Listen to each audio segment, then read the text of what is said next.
Hello, this is another video, and this is Cobra Paw. This is probably my most played game at time of recording, almost 200 plays from what I can recall, logging that amount of plays.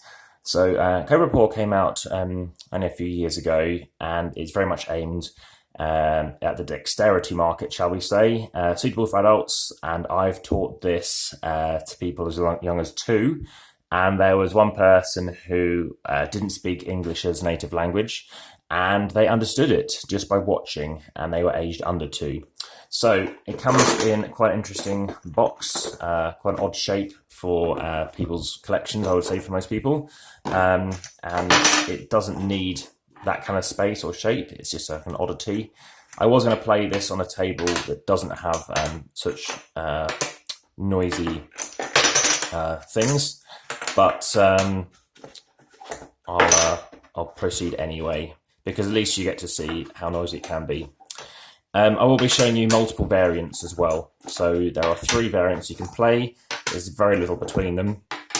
So I'm happy to explain those reviews as I show it to you. And there's another variant whereby I just only read the rules today that I misunderstood something. And I think it's a really cool variant. So I'll show you that in a second. So here are the tiles. They should all be in shot. This can go out of the way and put it on the lid. It plays up to 6 people. You can play as a 2, which is a kind of variant that I'll explain as well. So the aim of the game, it's a bit like dominoes. Lots of people think it's dominoes.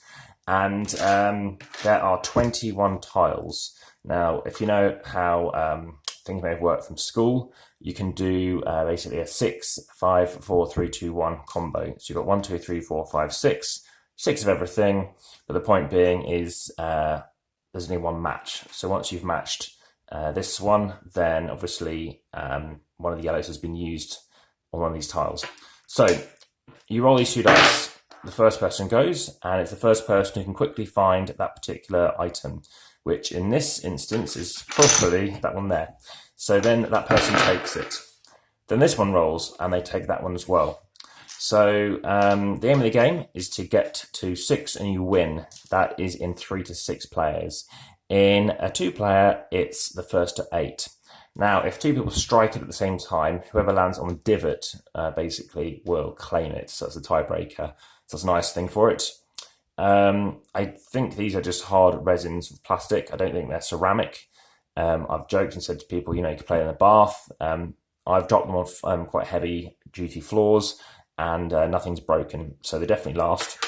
So the variants. So in 2-player, you can play first to 11, which I have played a few times as well. I've also played other variants. So the variant they talk about is you take out 5, so probably at random. And then if it's rolled and that comes up, you shout out Cobra Paw, and then you claim one of those. Now the thing is, if you say Cobra Paw and it isn't one of those, another person basically takes one. Or I guess if it's more than 2, you return one. Other variants include, so this is the one that I liked. The other variant, which isn't really a variant, it's simply housekeeping rules, is how they suggest it. And that is, if you strike one and then you have to touch another, then you forfeit as well. And of course, you can choose that forfeit to be, you don't get the tile, or you have to return one, or somebody else could get one. The other one is basically not flinging it off the table, because they do move around a bit. So my variant, and that is a random, you flip up to 5 over, and they're similar to that initial variant whereby it's 1 to 5 you can flip over. And I've played 1, 2, 3, 4, 5, I've played 6, I've played 7 flipped, 8 flipped, 9 flipped, I think it's the most I'd go up to. And basically you're then trying to, if you can't see it out there, you do this. And on most tables that makes a quite nice bonging sound, especially if you haven't got the lid on, and therefore you're able to then state, right, okay, I'm claiming that tile. So I like that because, again, 1 to 5, I would definitely say seems to make a lot of sense, but playing it with more also works. So yeah, there are some sort of code and conduct, some kind of funny stuff written in here as well, because basically we are cat ninjas, and it's way of the paw, and it's basically saying, it is forbidden to play dishonorably, and you may be forbidden from the tournament.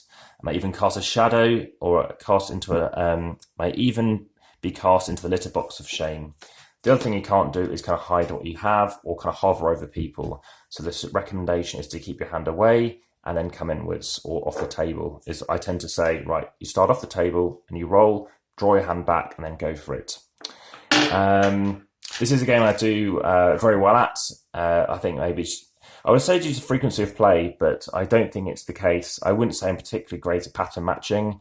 But when I first kind of got into board games at a local group, it was Flick 'em Up.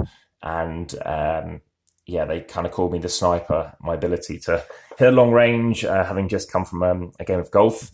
So maybe that kind of memory reflex is stuck in there. But this is Cobra Paw. It's a small game, not particularly heavy. Unfortunately, I haven't got the scales right to hand, and I might choose to pause the video for a second just to grab it, and then I'll show you, obviously, how much it is to obviously carry around with you. Right, so here are the scales. So now I'm going to weigh it up. Now, as per usual, I like to make sure people can see everything that's happening in the video. So we're seeing it weigh.